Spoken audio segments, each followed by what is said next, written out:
السلام علیکم ورحمۃ اللہ وبرکاتہ۔ بسم اللہ، الحمد للہ، والصلاة والسلام علی رسول اللہ۔ رب اشرح لی صدری ویسر لی امری واحلل عقدۃ من لسانی یفقہوا قولی۔ اللہم انفعنا بما علمتنا وعلمنا ما ینفعنا وزدنا علما۔ اللہ رب العزت کی توفیق سے آج الحمدللہ ہم اپنے چوتھے دن میں، چوتھے سیشن میں یہاں پر جمع ہیں۔ سبق نمبر 4A اور 4B آج ہم پڑھنے جا رہے ہیں۔ آؤ قرآن سمجھیں آسان طریقے سے۔ حصہ اول ہے نماز کے ذریعے ہم قرآن مجید کو سیکھ رہے ہیں۔ تو آج الحمدللہ سورۃ الفاتحہ کی آیت نمبر 7 اور 8 پڑھ کر ہم سورۃ الفاتحہ کو مکمل کرنے جا رہے ہیں۔ گرامر کے اندر ہم مذکر سے مؤنث الفاظ اور ان کی جمع بنانے کا طریقہ سیکھیں گے۔ نکات تعلیم یا شوق کے اندر چند باتیں سیکھیں گے، اور اس سبق میں کل 11 نئے الفاظ ہیں جو قرآن مجید میں 3298 بار ریپیٹ ہوتے ہیں۔ اور یاد رکھیے گا کل قرآن مجید میں تقریباً 4500 الفاظ ہیں جو 78000 بار ریپیٹ ہوتے ہیں۔ تو آج انشاءاللہ جب سبق نمبر 4 آپ کا ختم ہوگا تو آپ کے 44 الفاظ ہو چکے ہوں گے جو 15000 سے زیادہ مرتبہ ریپیٹ ہو رہے ہیں۔ اور آپ نے دیکھا ماشاءاللہ آپ کا جو لرننگ سیل ہے گرین کلر کا، یہ بھی آپ نے دیکھا کہ یہ اپ ہوتا جا رہا ہے۔ آپ لوگ سیکھتے جا رہے ہیں، قرآنک الفاظ سے آپ کا تعارف ہوتا جا رہا ہے الحمدللہ۔ اور یہ سب کے سب الفاظ کہاں سے آپ سیکھ رہے ہیں؟ جو آپ نے بچپن میں نماز یاد کی تھی، اس نماز کے اذکار سے آپ قرآن مجید کے ایسے الفاظ کو سلیکٹ کر رہے ہیں جو قرآن مجید میں ہزاروں بار ریپیٹ ہوئے ہیں۔ تو یہ آپ کے لاسٹ لیکچر کا خلاصہ ہے جس کے اندر آپ نے یہ والے الفاظ سیکھے تھے الحمدللہ۔ یہ سلائیڈ آپ کے لیے بڑی واضح ہونی چاہیے کہ اگر آپ تعوذ اور سورۃ الفاتحہ کو سیکھ لیتے ہیں تو مطلب قرآن مجید کے اتنے الفاظ سے ہر پیج پر تقریباً پرسنٹیج یہ ہوگی جتنی آپ کو اس پیج پر ریڈ کلر کے الفاظ دکھائی دے رہے ہیں۔ تو چلتے ہیں سورۃ الفاتحہ کی آیت نمبر 6 کی طرف۔ آپ کو یاد ہوگا کہ لاسٹ ٹائم ہم نے جب ایک حدیث پڑھی تھی جس میں یہ تھا کہ جب انسان نماز میں سورۃ الفاتحہ پڑھتا ہے تو اللہ رب العزت اس کی سورۃ الفاتحہ کی ایک ایک آیت کا جواب دیتے ہیں۔ بندہ جب کہتا ہے الحمدللہ رب العالمین تو اللہ فرماتا ہے حمیدنی عبدی، ایسے ہی ہے جی میرے بندے نے میری حمد بیان کی۔ تو اب یہ جو آیت کریمہ ہے اس کے اندر اہدنا الصراط المستقیم، اس آیت کریمہ سے پہلے جب انسان پڑھتا ہے ایاک نعبد و ایاک نستعین تو اللہ فرماتا ہے یہ میرے اور میرے بندے کے درمیان ہے، اور اب میں اپنے بندے کو وہ دوں گا جو وہ سوال کرے گا۔ تو دیکھیے نا بندے نے کیا سوال کیا، دنیا کی سب سے قیمتی چیز مانگی ہے اللہ، اہدنا الصراط المستقیم، اہدنا دے ہمیں، اہدی ہدایت دے، نہ ہمیں، اے اللہ اہدی ہدایت دے نہ ہمیں۔ عربی زبان کا لفظ ہے ہدایتن یا ہدن، ہدن للناس، ہدن للمتقین آپ کہتے ہیں۔ کس کی ہدایت؟ الصراط، راستے کی، المستقیم، سیدھے۔ اے اللہ ہمیں ہدایت دے راستے کی، کس راستے کی؟ سیدھے راستے کی۔ آپ کہتے ہیں نا خط مستقیم، سیدھی لائن، استقامت کہتے ہیں کہ ایک راستے پر ڈٹے رہنا، دائیں بائیں نہ مڑنا، استقامت۔ دونوں کے شروع میں، صراط کے شروع میں بھی ال لگا اور مستقیم کے شروع میں بھی ال لگا۔ تو اے اللہ وہ جو خاص تیرا سیدھا راستہ ہے ہمیں اس کی ہدایت عطا کر دے۔ اور وہ ایک راستہ ہے، یاد رکھیے گا ہدایت کا راستہ ایک راستہ ہے، گمراہی کے راستے بہت زیادہ ہیں۔ تو اس آیت کریمہ کی روشنی میں سبق کیا ہے میرے اور آپ کے لیے؟ اللہ اکبر، کہ اے اللہ زندگی کے ہر قدم پر، ہر موڑ پر اے اللہ تو ہمیں سیدھا راستہ دکھا، ہدایت عطا کر۔ تو یاد رکھیے گا مسلمان ہونا ہدایت کا پہلا قدم ہے۔ ہم میں سے اکثر مسلمان آج یہ سمجھتے ہیں نا کہ بس ہم مسلمان ہیں تو کافی ہے، ہم مسلمان گھر میں پیدا ہوئے تو کافی ہے۔ نہیں، آپ اگر مسلمان گھر میں پیدا ہوئے ہیں، آپ اگر مسلمان ہیں تو یہ تو پہلا قدم آپ نے اٹھا لیا کامیابی کی طرف، باقی قدم تو باقی ہیں۔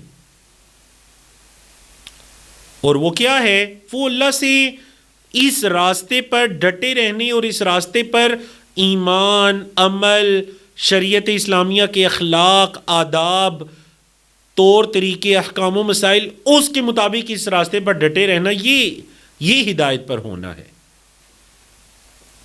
اگر صرف اسلام لانا ہدایت پر ہونا ہوتا تو یاد رکھیے گا پھر ہم مسلمان تو یہ آیت کریمہ نہ پڑھتے کہ اللہ ہمیں سیدھے راستے کی ہدایت دے، یہ تو غیر مسلم پڑھا کرتے، لیکن ہم مسلمان ہر نماز کے اندر یہ آیت کریمہ پڑھتے ہیں، مطلب ہمیں بھی ہدایت کی اتنی ہی ضرورت ہے کہ جتنی کہ کسی غیر مسلم کو ضرورت ہے۔ اے اللہ ہمیں بھی سیدھے راستے کی ہدایت دے۔ دیکھ لیجیے آج کتنے مسلمان ہیں جو ایمان لانے کے باوجود، اسلام کے اندر آ جانے کے باوجود گمراہیوں کے اندر پڑے ہوئے ہیں، تو ہم اللہ سے دعا کرتے ہیں کہ اللہ ہمیں تو سیدھے راستے کی ہدایت دے، رہنمائی دے، وہ دکھا دے، گھر میں، آفس میں، اللہ ہر جگہ تو ہمیں سیدھے راستے کی ہدایت دے دے۔ اب سوال یہ پیدا ہوتا ہے ہدایت کہاں سے ملتی ہے؟ اور کبھی آپ نے غور کیا مطلب سورۃ الفاتحہ میں آپ اللہ سے یہ کہتے ہیں اللہ ہمیں ہدایت دے، سورۃ الفاتحہ کے بعد سورۃ البقرہ شروع ہوتی ہے تو شروع میں ہی اللہ نے بتا دیا ھدی للمتقین، ذالک الکتاب لا ریب فیہ ھدی للمتقین، یہ کتاب ہے جس میں کوئی شک نہیں، یہ ہے متقین کے لیے ہدایت۔ وہ جس کا سوال تم سورۃ الفاتحہ میں کر آئے ہو نا کہ اللہ ہمیں ہدایت دے، یہ ہے وہ کتاب ہدایت، اس سے ملتی ہے ہدایت۔ اس کتاب کو سمجھ کر اس پر عمل کر کے کیسے عمل کرنا ہے، جیسے نبی کریم صلی اللہ علیہ وسلم نے کر کے دکھایا۔ ہمیں کیسے پتہ چلے گا نبی کریم صلی اللہ علیہ وسلم نے کیسے کر کے دکھایا؟ آپ علیہ الصلوۃ والسلام کی احادیث کے ذریعے پتہ چلے گا کہ آپ علیہ الصلوۃ والسلام نے اس طرح سے عمل کیا اس حکم پہ، تو ہم بھی اس طرح سے عمل کریں گے۔ تو یہ کتاب و سنہ یہ اصل میں اس ہدایت کی کسوٹی ہیں۔ اور ہدایت کا اپوزٹ کیا ہے؟ گمراہی، ضلالت، کہ انسان قرآن و حدیث کے بارے میں شک کرنے لگے۔ یقین جانیے یہ بہت بڑی آزمائش ہے اللہ کی طرف سے کہ کسی انسان کے دل کے اندر، دماغ کے اندر کتاب و سنت کے کسی ثابت شدہ حکم کے بارے میں کوئی شکوک و شبہات بیٹھ جائیں کہ یہ ایسے کیوں ہے۔ بہت بڑی گمراہی ہے۔ تو ہماری عادت نمبر 10 ہونی چاہیے کہ ہر کام میں اللہ سے ہدایت یعنی کہ صحیح راستہ معلوم کرنا اور اس پر چلنے کی توفیق طلب کرنا۔ پریکٹس کریں میرے ساتھ، اہدنا الصراط المستقیم، اہدنا الصراط المستقیم صراط الذین انعمت علیہم۔ اب سوال یہ پیدا ہوا کہ وہ جس سے سیدھے راستے کی آپ اللہ سے ہدایت مانگ رہے ہیں وہ کیا راستہ ہے، کس کا راستہ ہے وہ؟ تو آپ نے کہا صراط الذین انعمت علیہم، راستہ ان لوگوں کا انعام کیا اللہ تو نے جن پر۔ صراط راستہ، الذین ان لوگوں کا یا وہ لوگ جو، سلیس ترجمہ دونوں طرح ہو سکتا ہے، ان لوگوں کا یا وہ لوگ جو، البتہ زیادہ لوگوں کے بارے میں جو بات ہو رہی ہے، الذین ان لوگوں کا، انعمت تو نے انعام کیا، نعمت انعام، اے اللہ تو نے ان پر انعام کیا، علیہم ان پر، علی کا مطلب پر، ہم ان، علیہم ملا کر علیہم ان پر، اے اللہ راستہ ان لوگوں کا انعام کیا تو نے ان پر۔ اچھا وہ کون لوگ ہیں؟ اب سوال یہ پیدا ہوتا ہے کہ چلیں یہ پتہ چل گیا کہ وہ جو صراط مستقیم ہے وہ ان لوگوں کا راستہ ہے جن پر اللہ نے انعام کیا۔ اب سوال یہ ہے کہ وہ کون لوگ ہیں جن پر اللہ نے انعام کیا؟ تو وہ 4 طرح کے لوگ ہیں جن پر اللہ نے انعام کیا۔ کون؟ انبیاء، صدیقین، شہداء، صالحین۔ اور قرآن کی آیت سے یہ ثابت ہے، انعم اللہ علیہم من النبیین والصدیقین والشہداء والصالحین، انبیاء، صدیقین، شہداء، صالحین۔ اللہ اکبر۔ تو دیکھیں نا بچپن سے آپ لوگ کہتے آئے ہیں اے اللہ ان لوگوں کا راستہ دکھا جن پر تو نے انعام کیا۔ آج آپ کو یہ پتہ چلا کہ وہ ہیں کون جن پر اللہ نے انعام کیا، تو وہ ہیں انبیاء، صدیقین، شہداء، صالحین۔ اب انبیاء کا راستہ کیا ہے؟ عمل کرنا، دل سے بھی عمل کرنا، ایمان لانا، اللہ سے ڈرنا، دل میں اللہ کی محبت رکھنا، اور ظاہری طور پر بھی عمل کرنا، نماز، روزہ، جہاد، زکوٰۃ وغیرہ۔ عمل دو طرح کے ہوتے ہیں، دل کے اعمال، ظاہری اعمال۔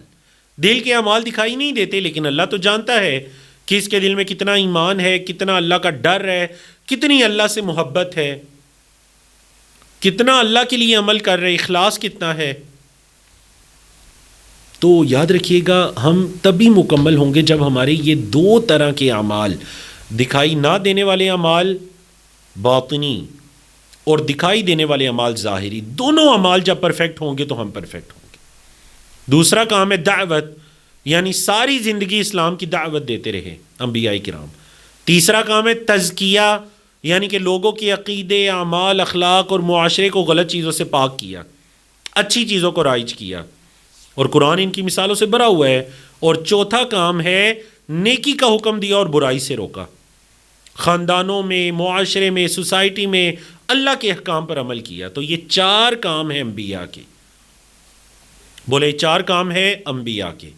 نمبر 1 عمل، نمبر 2 دعوت، نمبر 3 تزکیہ، نمبر 4 امر بالمعروف اور نہی عن المنکر۔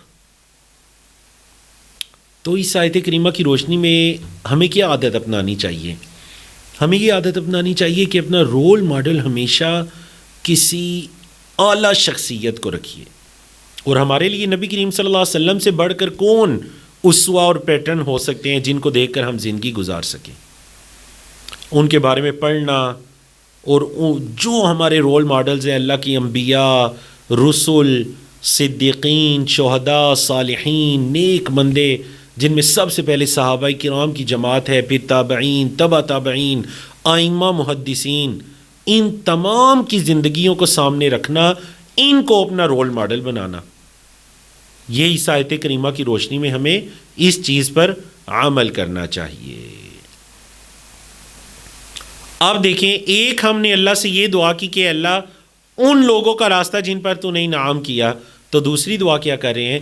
غیر المغضوب علیہم ولا الضالین، غیری نہ، علاوہ نہیں، المغضوب غضب کیا گیا، مظلوم ظلم کیا گیا، مغضوب غضب کیا گیا۔ اے اللہ نہ ان لوگوں کا راستہ غضب کیا گیا، علیہم ان پر، اے اللہ ان پر غضب کیا گیا، ان لوگوں کے راستے پر نہ چلانا، ان لوگوں کے راستے پر چلانا جن پر تو نے انعام کیا، ان لوگوں کے راستے پر نہ چلانا جن پر غضب کیا گیا، ولا اور نہ، واو کا مطلب اور، لا نہ، الضالین جو گمراہ ہوئے۔ اے اللہ جن پر غضب کیا گیا ان کے راستے پر بھی نہ چلانا، اور جو گمراہ ہوئے ان کے راستے پر بھی اے اللہ تو نہ چلانا۔ ضالون یہ واحد ہے، اور اس کی جمع کیا آتی ہے؟ ضالین، یا پھر آپ پڑھ کر آئیں نا، واو نون والی جمع آتی ہے ضالون، یا نون والی ضالین، ایسے ضالون کی جمع ضالین یا ضالون۔ تو اللہ ایسے لوگوں پر غصہ ہوا وہ جو جانتے تھے مگر عمل نہیں کرتے تھے۔ حدیث کے مطابق مغضوب علیہم سے کون مراد ہے؟ یہود، اور ضالین سے کون مراد ہے؟ نصارہ۔ یہود کے پاس علم تھا، عمل نہیں کرتے تھے، تو وہ مغضوب ٹھہرائے، اللہ کے غصے کے حقدار ٹھہرائے۔ اور ضالین سے مراد کون لوگ ہیں؟ جو عمل کرتے تھے لیکن علم کے بغیر کرتے تھے، اور اس سے مراد نصارہ ہیں۔ عمل کرتے تھے، پورا پورا دن لگے رہتے ہیں اعمال کرنے میں، لیکن علم کے بغیر بدعات، جہالات، ایسے ایسے کام کرتے تھے جن کا ان کی شریعت میں کوئی دور دور تک کا ثبوت نہیں ملتا تھا، ود آؤٹ اینی ریفرنس، کوئی ثبوت نہیں، کوئی دلیل نہیں، بس عمل کرنے میں لگے ہوئے ہیں، تو وہ گمراہ کہلائے۔ تو ہماری جو امت ہے نا، اس سے مراد نصارہ ہیں جو گمراہ کہلائے۔ ہماری جو امت ہے، دیکھیے یہ درمیانی امت ہے، نہ یہ یہود کی طرح ہے کہ علم ہو جائے اور عمل نہ کریں، اور نہ یہ نصارہ کی طرح ہے کہ بغیر علم کے عمل کرتے رہیں۔ درمیانی امت ہے۔ اللہ اکبر۔ یہ سیکھتی بھی ہے اور اس پر عمل بھی کرتی ہے۔ اللہ رب العزت ہم سب کو توفیق عطا کرے، کہیں ایسا نہ ہو کہ قرآن ہمارے گھر میں ہو اور ہم بھٹکتے پھرتے رہیں۔ اور قرآن سے ہم کیوں دور ہیں؟ جی ہمیں عربی نہیں آتی، وہ ہماری زبان میں نہیں ہے. تو مجھے بتائیے آپ کے جو عربز ہیں وہ تو مسلم امہ کا 5% ہے، 95% تو غیر عرب ہیں. تو کیا مطلب یہ کتاب صرف 5% کے لیے آئی ہے جو عربی زبان بولتے سیکھتے ہیں یا بولتے اور مطلب ان کی وہ لینگویج ہے؟ تو باقی لوگوں کے لیے کیا قرآن نہیں ہے؟ نہیں، ایسی بات نہیں ہے. یہ مجھے اور آپ سے کو بچپن میں یہ کہہ دیا گیا جی کہ بس قرآن بہت مشکل ہے، چونکہ آپ کی یہ فیلڈ ہے تو آپ قرآن کس طرح سے سیکھیں گے؟ قرآن سیکھنے کے لیے شاید آپ کو کسی مدرسے میں، اسلامک انسٹیٹیوٹ میں ایڈمیشن لینا پڑے گا، یہ چیزیں سیکھیں گے پھر جا کر قرآن آئے گا. یقین جانیے اس سے ایک شیطانی وسوسے پر ہم اپنی پوری زندگی گزار دیتے ہیں. قرآن ہمارے لیے ہے، اور اس قرآن کے بارے میں اللہ نے خود فرما دیا کہ وَلَقَدْ يَسَّرْنَا الْقُرْآنَ لِلذِّكْرِ، ہم نے اس قرآن کو نصیحت کے لیے آسان کیا. اب جب اللہ فرما رہے ہم نے آسان کیا تو میں اور آپ کیسے کہہ سکتے ہیں کہ قرآن بڑا مشکل ہے؟ مشکل اس لیے لگتا ہے کہ کبھی سیکھا ہی نہیں. اب دیکھیں آپ نے سیکھنا شروع کیا تو کتنا آسان لگ رہا ہے ماشاءاللہ. اللہ ہم سب کو جوڑے رکھے قرآن مجید کے ساتھ. تو اس آیت کریمہ کی روشنی میں کیا عادت ہونی چاہیے کہ جو بری مثالیں ہیں، برے رول ماڈل ہیں، ان سے دور ہٹیے، ان سے دور بھاگیے اور اللہ سے دعا کیجئے کہ اللہ ان کی پیروی سے ہمیں بچائے. تو الحمدللہ اللہ کی توفیق سے 4A آپ نے مکمل کیا اور اس کے اندر یہ سارے الفاظ آپ نے الحمدللہ سیکھے. یاد رکھیے گا اللہ نے آپ کو قرآن سیکھنے کے لیے منتخب کیا ہے. اللہ کے اس انتخاب کو نظر انداز مت کیجیے، اس سے دور اختیار کرتے ہوئے اللہ کا شکر ادا کیجیے اور کبھی اس کو مت بھولیے. اور ایک مرتبہ ضرور پڑھیے ربی زدنی علما. ہمارے کورس میں چل کر آگے لیول 1 میں ہی یہ دعا آئے گی انشاءاللہ، ربی زدنی علما. وہاں پر جا کر یہ تفصیلی آپ کو بتایا جائے گا.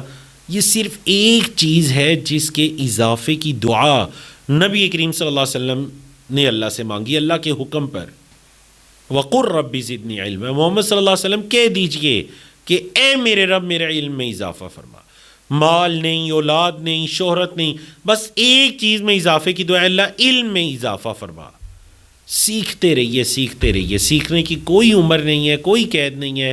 اللہ رب العزت ہم سب کو توفیق عطا کرے. تو چلتے ہیں جی 4B کی طرف.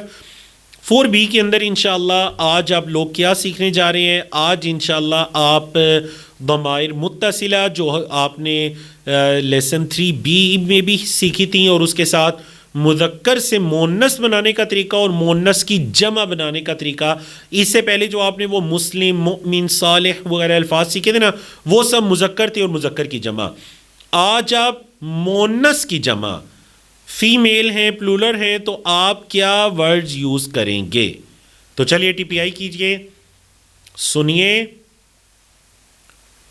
بولیے، سوچئے، بتائیے، دل سے کیجئے اور مل کر کیجئے. اللہ رب العزت ہمیں مل کر کرنے کی توفیق عطا کرے. تو چلیں TPI کریں ذرا ایک مرتبہ میرے ساتھ. اپنے لیسن 1 کی ریویژن کریں. پہلے لیسن میں آپ نے کیا سیکھا تھا؟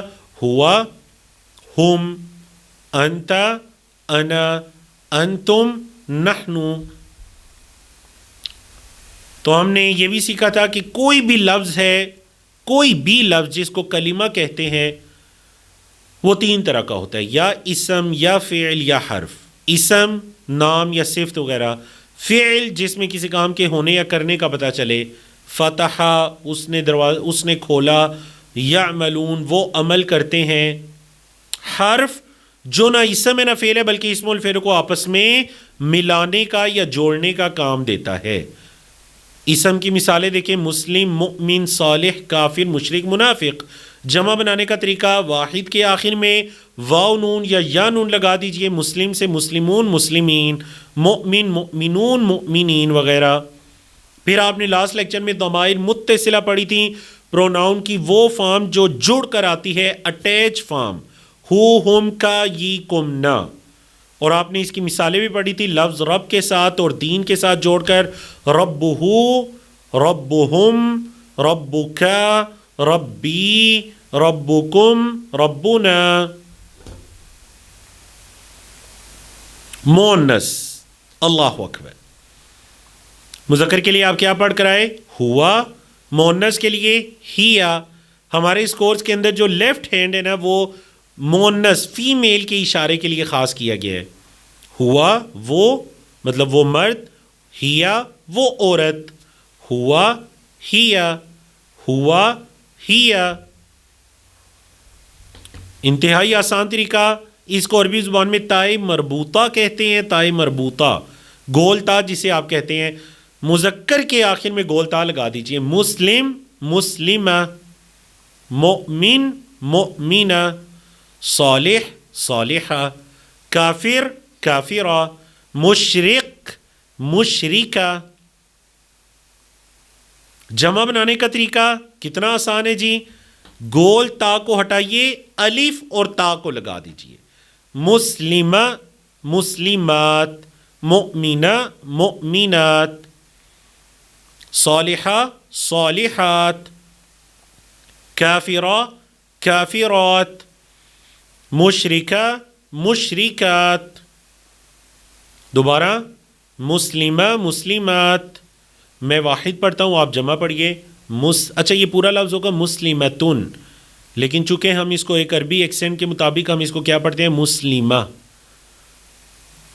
مؤمنہ، صالحہ، کافرہ، مشرکہ۔